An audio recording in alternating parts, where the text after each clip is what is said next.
쓸모아. 일본이 또다시 유엔 상임이사국이 되겠다고 발언했습니다. 지난 22일 모테기 도시미스 일본 외무상이 유엔 창설 75주년 기념 연설에서 일본의 상임이사국 진입에 대한 의욕을 표명한 것입니다. 모테기 외무상은 75주년 기념회의에 보낸 화상 연설에서 일본처럼 유엔에서 중책을 맡은 능력과 의사를 가진 나라가 확대된 안보리에서 자리를 차지해야 한다고 강조했습니다. 이어 일본은 상임이사국으로서 진지하게 그 책무를 다하고 평화롭고 안정된 국제사회 실현에 공헌해 나갈 각오라며 상임이사국 진입에 대한 의욕을 분명하게 밝혔습니다. 일본은 오래전부터 상임이사국이 되겠다며 사력을 다해왔지만 대다수 유엔 가맹국에 의해 묵살되어 왔습니다. 특히 일본은 중국과 한국 등 일부 국가들의 완강한 반대에 직면해야 했습니다. 그 이유는 아시다시피 일본은 2차 세계대전을 일으킨 전범국으로 아직도 제대로 된 사과나 반성을 하고 있지 않기 때문입니다. 오히려 역사를 왜곡하는 행태로 우리를 비롯한 주변국들에게 거센 비판을 받고 있습니다. 그럼에도 뻔뻔하게 상임이사국이 되겠다며 큰 소리를 치고 있는 일본은 지금 우리의 분노를 사고 있습니다. 유엔은 국제협력을 증진하고 세계 평화를 유지하기 위해 인류 역사상 가장 큰 규모의 연합체입니다. 여기서 가장 중요한 조직이라 불리는 안전보장 이사회는 5개의 상임이사국과 10개의 비상임이사국으로 구성되어 있습니다. 상임이사국 5개 나라는 미국, 영국, 프랑스, 중국, 러시아로 단 한 번도 바뀐 적이 없습니다. 이 5개국은 안보리에서 찬성 기권 외에도 거부권을 행사할 수 있으며 거부권이 행사된 안건은 그대로 부결됩니다. 전세계 193개국이 모인 유엔에서 제 아무리 다수 회원국이 모은 총이라고 해도 5개 상임이사국 한 나라가 거부권을 행사하면 안건이 좌절될 수밖에 없다는 것이었습니다. 이 때문에 상임이사국은 막강한 힘을 지니고 있고 꾸준히 이 자리를 노리는 나라들이 있습니다. 그 대표적인 나라가 독일, 일본, 인도, 브라질입니다. 이 4개 나라들은 저마다 이유를 들며 자신들의 국가가 상임이사국이 되어야 한다고 주장했습니다. 지난 2005년 독일과 일본은 무려 110개국으로부터 지지를 얻으며 18개국으로부터 추가 지지를 얻어내면 안보리 확대 결의안을 통과시킬 수 있게 되었습니다. 하지만 한국과 이탈리아를 앞세운 커피클럽의 유력에 상임이사국의 꿈은 날아갔습니다. 상임이사국에 진출하려는 지포를 저지하기 위해 1995년 반대파 국가들은 합의를 위한 연합 UFC를 만들었습니다. 1995년 반대파 국가들의 유엔 대사들이 처음 회의를 위해 모였을 때 이탈리아 대사 프란치스코 풀치에 여러분 우선 커피 한잔 하시죠 라는 말에서 이른바 커피클럽으로 그 시작을 알렸습니다. 역사적으로 서로를 침공하거나 탄압한 적도 없고 민족이나 언어, 문화 등 사회나 경제적으로 접점이 없을 법한 국가들이 하나의 깃발 아래 뭉친 것이었는데 상임이사국 문제는 각국에게 너무나도 중대한 사안이었습니다. 이 중에서 가장 강력한 경제력과 국제적 위상을 가지고 있는 이탈리아와 한국이 중심이 되었습니다. 그런데 커피클럽 가입 국가들 모두가 지포국가 전부의 상임이사국 진출을 반대하는 것은 아니었습니다. 이탈리아와 스페인은 독일의 진출만 반대했고 아르헨티나는 브라질을, 파키스탄은 인도를, 한국은 일본을 반대했습니다. 그럼에도 이 나라들이 뭉친 것은 한국이나 파키스탄, 아르헨티나 등 반대로 외치는 국가 혼자서는 지포국가들을 견제할 수 없었기 때문입니다. 이 때문에 내가 너희 편을 들어줄 테니 너도 우리 편을 들어 서로 반대의 힘을 합치자라는 식으로 커피클럽 회원국들이 서로 힘을 합친 것입니다. 결국 그동안 지포는 상임이사국에 지속적으로 들어가려고 했으나 커피클럽은 힘을 합쳐 그 길목을 막아왔습니다. 특히 일본은 처음에 많은 국가들의 환심을 사며 지지를 얻어냈으나 커피클럽의 강력한 활약으로 2005년 유엔 전체 가입국 191개국의 60%가 넘는 119개국이 반대하며 좌절되었습니다. 여기서 우리가 내세운 일본의 역사 왜곡과 영토 분쟁으로 미국과 중국까지도 반대 모임에 참가하게 됐는데 당시 산케이신문은 미국에게 배신감을 토로하며 미중이 반대파의 힘을 실어줬다고 비판했습니다. 결국 우리 정부는 한일 외교전의 대승으로 평가했습니다.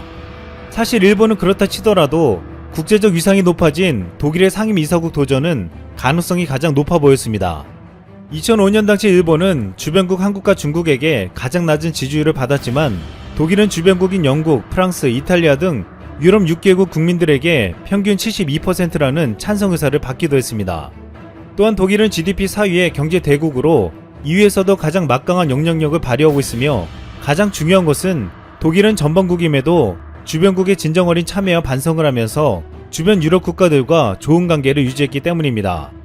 2005년 4월 노무현 전 대통령이 독일을 국빈 방문했을 때 독일이 만약 상임 이사국에 가입할 대상이 된다면 독일은 충분히 자격이 있다고 생각한다며 적극적인 지지를 표명한 바 있습니다. 노 전 대통령은 또 독일은 부끄러운 과거를 솔직히 인정하고 진정하게 반성할 수 있는 아는 양심과 용기 그리고 그에 상응하는 실천을 통해 국제사회 신뢰를 회복했다며 독일의 과거사 청산 방식을 존경한다고 했습니다. 하지만 독일은 상임 이사국에 아직까지도 들어가지 못하고 있습니다. 영국과 프랑스의 지지를 받았지만 미국과 중국의 반대에 이어 폴란드나 네덜란드, 벨기에, 노르웨이, 불가리아 등 유럽의 여러 국가들의 반대에 저지당했습니다. 그렇게 사과하고 반성했음에도 독일에게 과거 전범국이라는 낙인은 쉽게 지워지지 않았습니다. 이러한 독일도 국제사회의 마음을 얻지 못했는데 일본이 상임 이사국이 된다는 것은 거의 불가능에 가까웠습니다. 당시 중국은 유엔 안보리 상임 이사국 진출을 희망하는 일본, 독일, 인도, 브라질 등 지포 4개국에 대해 일본만 빼고 독일 등 다른 3개국의 진출을 지지한다는 입장을 밝혔습니다. 당시 중국의 원자바오 총리는 일본에 대해 역사를 존중하고 책임을 지는 나라만이 아시아 그리고 세계의 신뢰를 얻을 수 있다며 반대 입장을 분명히 밝혔습니다. 일본이 상임 이사국에 들어가기 위해 믿고 있었던 것은 사실 돈밖에 없었습니다. 오랫동안 일본은 막강한 경제력을 바탕으로 유엔 분담금에서 미국에 이어 2위 자리를 지켜왔습니다. 이 때문에 자신들이 돈을 많이 내니 상임 이사국 자리를 내놓으라는 시기였습니다. 또한 일본은 상임 이사국에 들어가기 위해 중남미에 처음으로 정보개발 원조를 지원하는 것은 물론이고 게릴라 직업훈련까지도 해주기로 했으며 아프리카 수단에는 1억 달러 복구자금 제공을 결정하기도 했습니다. 하지만 정작 중요한 것은 돈이 아니라 국제사에서 신뢰를 얻기 위해서는 과거의 잘못을 철저히 반성하는 것이었습니다. 여기에는 한국과 중국뿐만 아니라 커피클럽과 공조하며 강력하게 반대하는 나라가 있었습니다. 바로 인도네시아입니다. 인도네시아는 1942년 3월 일본군이 진주했을 때 인도네시아인들은 350년간 이어진 네덜란드 식민 통치의 쇠사슬을 끄는 은인으로 환영했습니다. 하지만 일본은 곧 본색을 드러냈습니다.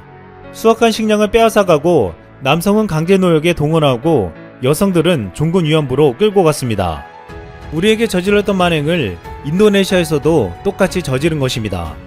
이 때문에 인도네시아도 한국을 따라 일본이 상임 이사국이 되는 것을 반대했습니다. 또한 이 같은 일본은 오랫동안 유엔의 제재를 받고 있는 북한에게도 반대를 당하며 쓴소리를 들어야 했습니다.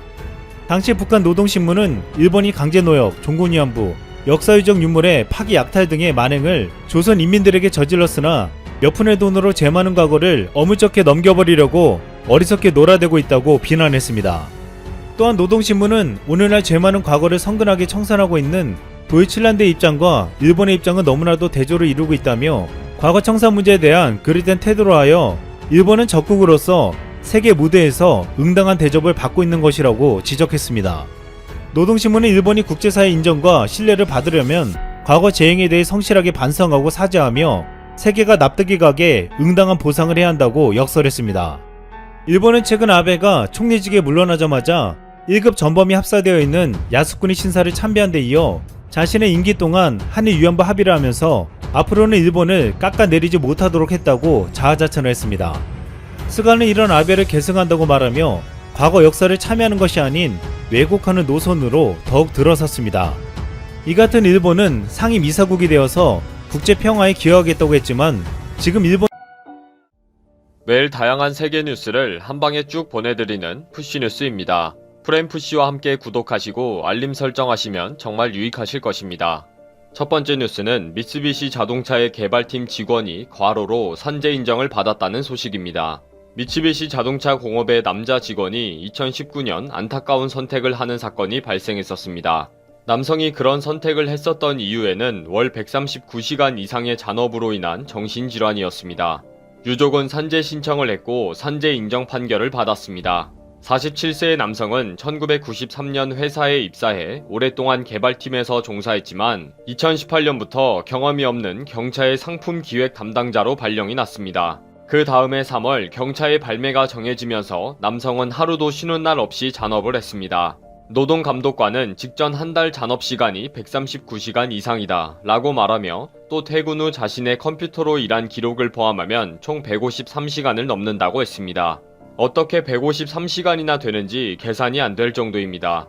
하루에 매일 6시간 이상 초과 근무를 했다는 것인데 미쓰비시 자동차 회사도 참 대단하네요. 다음 뉴스는 러시아에서 푸틴을 보호하기 위해 획기적인 살균 시스템을 만들었다는 소식입니다. 러시아의 최고 지도자를 보호하기 위해서 살균 터널을 만들었습니다. 크렘린 궁의 직원과 정부 인사가 연이어 확정 판정을 받자 푸틴 대통령은 지난 3월 말부터 모스크바 시내 크렘린 궁의 집무실로 출근하지 않고 주로 관저에서 업무를 보고 정부 인사와 주요 회의도 화상회의로 대신하고 있습니다. 공개한 살균 터널의 영상을 보면 마스크를 쓴 사람들이 이 터널을 지나면 천장과 벽에서 소독약이 뿌려집니다. 드미트리 페스코프 대변인은 관저뿐 아니라 크렘린 궁에도 살균 터널이 2곳이나 설치돼 있다. 대통령을 위한 추가적 예방 조치는 전적으로 정당한 것이다 라고 강조했습니다. 살균 터널이 필요할 수도 있다는 생각은 듭니다만 지나치게 길게 할 필요는 있을까요? 증기 형태로 분사되는 살균제가 사람들에게 유해하지는 않을지도 궁금하고 길게 지나가다 보면 겉옷이 젖을 수도 있겠다 싶습니다. 푸틴을 만나러 살균 터널을 지나간 사람들은 바로 옷을 탈수해야 할 것 같습니다. 부하들의 과잉 충성에서 설치한 것인지 푸틴의 이상한 직접 지시인지는 모르겠지만 참 대단하네요. 다음 뉴스는 영국의 총리 비행기가 보리스 존슨의 취향에 맞도록 디자인을 새롭게 하기로 했다는 소식입니다. 영국 총리 보리스 존슨은 자신의 공식 비행기에 색상을 바꾸기 위해서 90만 파운드를 사용할 것이라고 밝혔습니다. 존슨의 대변인은 그것은 영국을 홍보할 디자인을 만드는 비용이 포함된다. 이번 개조는 전 세계의 영국을 더 잘 대표할 수 있는 색상으로 할 것이고 군용으로의 능력은 유지할 것이다 라고 밝혔습니다. 존슨 총리는 2018 외교부로 재직 당시 테레사 메이 총리와 회색 비행기를 공유해야 한다고 불평을 한 적이 있습니다. 그는 제트기의 모습에 대해 강력한 견해를 갖고 있는 것으로 알려졌습니다. 주요 야당의 트위터에는 C19로 나라 상황이 안 좋을 때 자신의 허영 프로젝트, 고급 VIP 비행기에 쓸 돈을 찾는데 더 관심이 있다 라고 말했습니다. 이에 존슨 대변인은 우리는 비행기 개조를 통해 영국 공급 업체들에게 직접 혜택을 주고 있다 라고 말했습니다. 정치인들의 말은 항상 번지르하고 핑계가 그럴듯한 것 같습니다. 비행기 개조를 하면 일하는 사람들이 장사도 잘 되고 돈을 벌게 될 것이다 라는 표현이 정당성의 한 이유가 되다니 놀랍습니다. 억지로 갖다 붙이면서 뻔뻔한 것은 전 세계 모든 정치인들의 특성인가 봅니다. 다음 뉴스는 트럼프가 자신의 도망 사실을 폭로한 사람이 누구인지 찾겠다고 나섰다는 소식입니다. 트럼프 대통령이 자신의 벙커 피신 정보를 유출한 책임자를 색출해 기소하라고 요구했습니다. 트럼프 대통령과 부인 멜라니아 여사, 아들 베런은 시위가 한창 격화되던 지난달 29일 1시간여 동안 백악관 지하 벙커에 숨었습니다.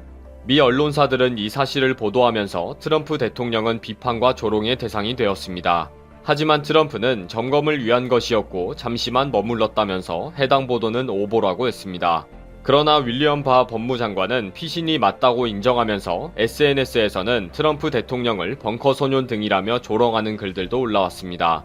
트럼프는 정보를 유출한 책임자를 찾으라고 백악관에 지시했지만 백악관은 즉시 의견 요청에 응하지 않았습니다.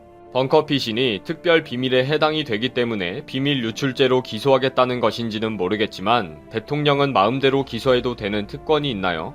대통령제는 3권 분립을 하는 경우가 많은데 왜 다들 행정부의 수장이 법령까지 들먹일까요?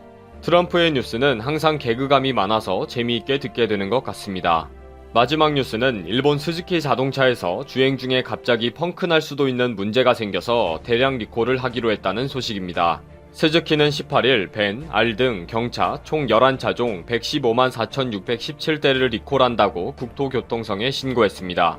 스즈키 측에서 차량의 진동을 억제했던 프런트 서스펜션 등의 오류가 있다고 밝혔습니다. 국토교통청에서는 스프링이 부러지고 타이어와 접촉해 타이어 펑크 우려가 있고 엔진 볼트가 깨지기 쉬워 엔진이 고장날 수 있다고 했습니다. 스즈키 자동차는 대량 리콜이 이번이 처음이 아니라는 점이 문제입니다. 2016년 브레이크 결함으로 31만 대, 2017년 파워 스티어링 결함으로 51만 대, 2019년 브레이크 결함으로 52만 대 리콜했습니다. 왜 스즈키는 이런 리콜 전통을 지키려고 이렇게 노력하는지 모르겠네요. 차를 잘 만드는 노력을 하지 품질 관리에 세계 최고라는 일본에서 이런 황당한 리콜이 계속되는 것이 이제는 일상이 되었습니다. 일본의 기술은 도대체 뭐가 뛰어나다는 것일까요? 이상